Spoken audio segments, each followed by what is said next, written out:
नमस्कार दोस्तों and welcome back to my channel जहां आपको मिलता है सिर्फ और सिर्फ एंटरटेनमेंट। और आज मैं लाया हूं टीवीए का फर्स्ट इशू। तो यार वीडियो पे नए हो तो वीडियो को लाइक कर देना और चैनल को सब्सक्राइब कर देना। और साथ ही मेरे चैनल पर ज्वाइन बटन स्टार्ट हो गया है तो आप वहां से ज्वाइन कर सकते हो। और उसी के साथ अब आप मुझसे व्हाट्सएप पर जुड़ सकते हो जिसका लिंक मैं आपको डिस्क्रिप्शन में दे दूंगा। तो बिना किसी देरी के लेट्स बिगिन।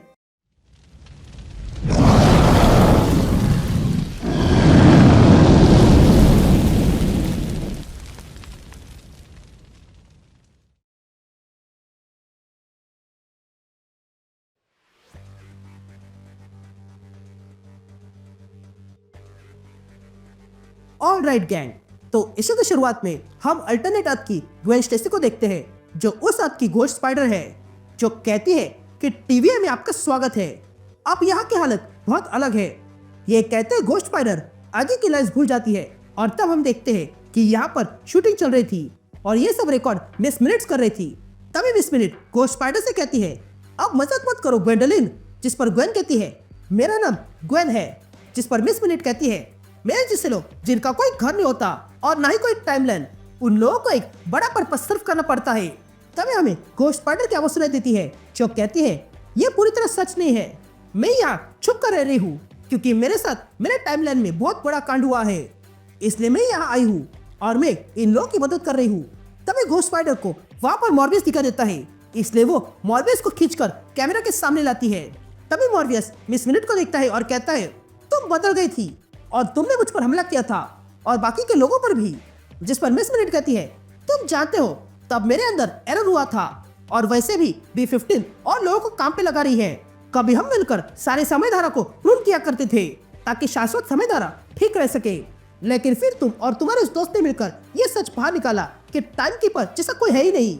और फिर तुम्हारे उस दोस्त ने पूरे के पूरे टेम्परल लूप को डिस्ट्रॉय कर दिया जिसके कारण सारे समय धारा अब आजाद हो गए हैं। और उसी के साथ B15 ने सारे लोगों को अपनी लाइफ चुनने का अधिकार दे दिया, जिस पर मॉर्बियस मिस मिनट से कहता है तुम शायद भूल रहे हो कि जिस दोस्त की तुम बुराई कर रहे हो उसने ही अपनी जान के बदले ये सब कुछ बचाया है। यह सुनते ही वहाँ पर B15 आती है और मॉर्बियस से कहती है हाँ हम उसे कभी नहीं भूलेंगे, लेकिन मिस मिनट सही कह रही है, हमें अब और मेहनत उठानी होगी। अभी जो नया टीवी बना है उसमें लोगों की आवश्यकता है और साथ ही नए रूल्स की भी। यह सुनते ही घोस्ट स्पाइडर वहां से चली जाती है। तभी घोस्ट स्पाइडर कहती है कि पहले मैंने रोकती थी पर मुझे इसकी आदत हो गई है, कभी कभी लगता है कि अकेले रहना ही ठीक है और ये जगह ऐसी है जहाँ पर आसानी से गुम हो सकते हैं।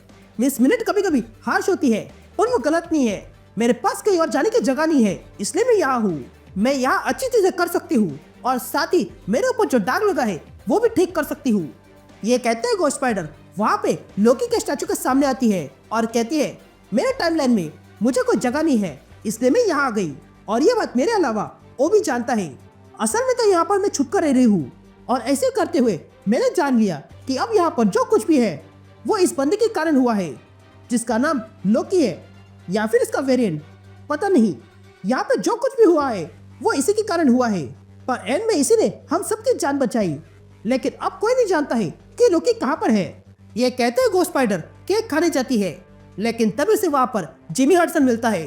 तभी घोस्ट स्पाइडर कहती है ये है जिमी हडसन जिसकी बैक स्टोरी जाननी चाहिए, लेकिन मुझे उसके बारे में कुछ भी पता नहीं है क्योंकि उसने मुझे कभी बताया नहीं और मैंने कभी पूछा नहीं। तभी घोस्ट स्पाइडर वहां पर बैठकर अपना केक खाने जाती है, लेकिन तभी जिमी अपने क्लॉथ से उसका केक छीन लेता है और खा जाता है। तभी घोस्ट स्पाइडर कहती है अब आप समझ गए होंगे ये वुल्वरिन का वेरिएंट है, एक्चुअली ये वुल्वरिन का खोया हुआ बच्चा है। यह कहते हैं वहां पर इंग्रिड आ जाती है। तभी ग्वेन कहती है कि मुझे लगता है हमें कुछ टाइम के लिए प्रोस्टिक को वापस लाना होगा, लेकिन तभी इंग्रिड कहती है कि उन्हें बुलाया गया है। ये कहते हुए तीनों ओबी के पास चले जाते हैं जहाँ पर मॉर्बियस, B15 और पेगी कार्टर यानी कि कैप्टन ब्रिटल उनका वेट कर रही थी। तभी पेगी घोस्ट स्पाइडर से कहती है कुछ अजीब हो रहा है, जिस पर ग्वेन कहती है कि जो भी कह रही हो वो खुल के बोलो, जिस पर पेगी कहती है कि लोग कुछ अजीब सा फील कर रहे हैं, वो अचानक से कहीं खो जा रहे हैं और उन्हें वहाँ पर बुरे सपने दिखाई दे रहे हैं। तभी B15 पेगी से पूछती है तुम किस टाइमलाइन की बात कर रही हो, जिस पर पेगी कहती है यही तो प्रॉब्लम है, ये बात एक टाइमलाइन में नहीं हो रही है बल्कि कई सारे टाइमलाइन में हो रही है, जिस पर ओबी कहती है क्या कई सारे, जिस पर पेगी कहती है हाँ कई सारे, इतना कि हम गिन भी नहीं सकते हैं। बस इतना पता है की संख्या बढ़ती जा रही है। लोग इसे पागलपन कह रहे हैं, लेकिन इसमें और भी कुछ है, क्योंकि हर कोई कुछ ना कुछ अलग देख रहा है। किसी को उनके मरे हुए लोग दिखा देते हैं तो किसी को पुरानी गलती दिखा देती है, पर इन सब में एक कॉमन है, और वो ये कि इन सबको टीवी की झलक दिखा देती है। और जब हमने पूछताछ की तो जिन लोगों ने अब तक टीवी नहीं देखा है वो भी सटीक तरीके से उसका वर्णन कर रहे हैं। ये सुनते हुए मॉर्फेयस कहता है, ये अजीब है और ऐसी चीजों को हम हैंडल करेंगे। तभी घोस्ट स्पाइडर कहता है, क्या ये किसी तरह की बीमारी है? जिस पर ओबी कहता है, हम एक बात भूल रहे हैं, और वो ये कि ये किसी तरह का इनकशन हो सकता है। जिस पर मॉर्फेयस कहता है, टाइमलाइन अब आजाद है और लोकी ने जो कुछ भी किया उसके बाद सारे टाइमलाइन ठीक से चल रहे हैं, तो मुझे नहीं लगता कि ये इनकशन है।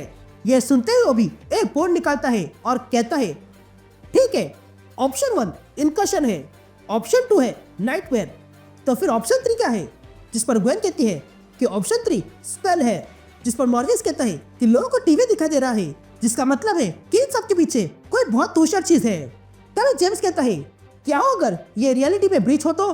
जिस पर ग्वेन कहती है, क्या टीवी के पास इनको रोकने के लिए कुछ नहीं है?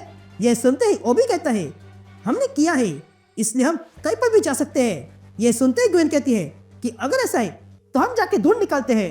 जिस पर B-15 कहती है, यह बुरा हो सकता है, इसलिए तुम्हें और सहायता लगेगी, इसलिए रुको, मैं किसी को लाती हूँ। यह कहते हुए सब लोग कहीं पर आ जाते हैं। तभी B-15 कहती है कि कुछ हंटर्स को यह बंदा मिला था जो उस समय पिया हुआ था और उसी का टाइमलाइन की परेशानी बना था, इसलिए उसे यहाँ ले आए। यह कहते ही B-15 सबको उस रूम में लाती है जहाँ वो आदमी है, और तब हम देखते हैं कि वो आदमी कोई और नहीं बल्कि गैम्बिट है। तभी ग्वेन गैम्बिट से कहती है, हम तुम्हारे लिए ऑफर लाए हैं, तुम्हें अपना रिडेम्पशन मिल जाएगा, यही समय है सब कुछ ठीक करने का।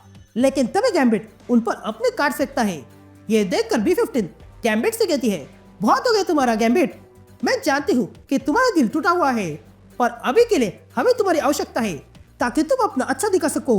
ये सुनते ही गैम्बिट खड़ा होता है और कहता है, मेरे अंदर की अच्छाई तब मर गई जब वो मुझसे दूर हो गई। जिस पर B-15 कहती है, मैं तुम्हें किचन का एक्सेस दे सकती हूँ, वहाँ पर तुम आराम से बैठ सकते हो क्योंकि वहाँ पर कोई टाइम नहीं है। ये सुनते ही गैम्बिट तैयार हो जाता है। उसके बाद हम अर्थ 83 पे सांता क्रूज नाम की जगह देखते हैं जहाँ पर मेला लगा हुआ था। तभी वहाँ ghost spider, gambit, captain Britain, Ingrid और जेम्स आ जाते हैं। तभी घोस्ट स्पाइडर कहती है कि यहाँ देखकर ऐसा नहीं लग रहा है कि कुछ हुआ है। जिस पर पेगी कहती है, ये वही जगह है जहाँ पर लेटेस्ट हमला हुआ था। जिस पर इंग्रिड कहती है, यहाँ से बहुत स्ट्रॉन्ग रीडिंग आ रहे हैं, यहाँ पर जो कोई भी था हम उसके बहुत पास है। जिस पर पेगी कहती है, अगर ऐसा है तो सब लोग अलग होकर ढूंढो। ये कहते ही सब लोग अलग होकर ढूंढने निकलते हैं। तभी हम गैम्बिट को देखते हैं जो जेम्स के साथ ढूंढ रहा था, लेकिन तभी उसे कुछ दिखा देता है जिसे देखकर उसकी आंखें फटी रह जाती है क्योंकि उसके सामने उसका प्यार रोक खड़ी थी जो अब ज़ॉम्बी थी। यहाँ हम ग्वेन को देखते हैं जो किसी ग्लास हाउस में फंसी हुई थी। तभी ग्वेन टाइम पैड निकालती है और वहाँ से बाहर निकलने का प्रयास करती है, लेकिन तभी टाइम पैड से ओबी कहता है कि फोन डेड हो चुके हैं। ये सुनते ही ग्वेन देखती है कि वहाँ पर मिरर से स्पाइडरमैन और माइल्स बात करने लगे थे जो उसे टॉर्चर करने लगे थे। ये सुनते ही ग्वेन को गुस्सा आता है और वो उस सारे ग्लास को फोड़ देती है। यहाँ ज़ॉम्बी रोग गैम्बिट को देखती है और उस पर हमला करती है और कहती है, तुमने मुझे अकेला क्यों छोड़ा? यह सुनते ही जेम्स गैम्बिट से कहता है, तुम इसकी बात मत सुनो। लेकिन तभी रोग पुनः हमला करती है, लेकिन गैम्बिट उसे रोकता है। तभी जेम्स अपने क्लॉस निकालकर रोग पे हमला करता है, लेकिन रोग उसे पंच मारकर दूर फेंकती है। और तब जेम्स देखता है कि उसके सामने जमीन से बहुत बड़े क्लॉस निकल रहे थे, लेकिन तभी वहाँ पेगी आती है और जेम्स को बचाती है और देखते हैं कि वहाँ पर अब बहुत सारे नाजिस आ चुके थे। ये देखकर पेगी तुरंत उन क्लॉस को नाजिस पर फेंकती है और उन्हें खत्म करती है और देखती है कि उनके सामने रोग गैम्बिट पर हमला कर रही थी। ये देखकर पेगी रोग पर अपनी शिर फेंकती है, लेकिन तब एक नाजी पेगी पर हमला कर देता है, लेकिन उसे जेम्स तोड़ कर देता है। यहाँ ग्वेन को इंग्रिड मिलती है और तब वे दोनों देखते हैं कि उनके पीछे हर तरह के स्पाइडर पीपल लगे हुए थे। ये देखकर वे दोनों तुरंत उन ग्लासों से बाहर निकल आते हैं और देखते हैं कि गैम्बिट ने रोग को दूर फेंक दिया था।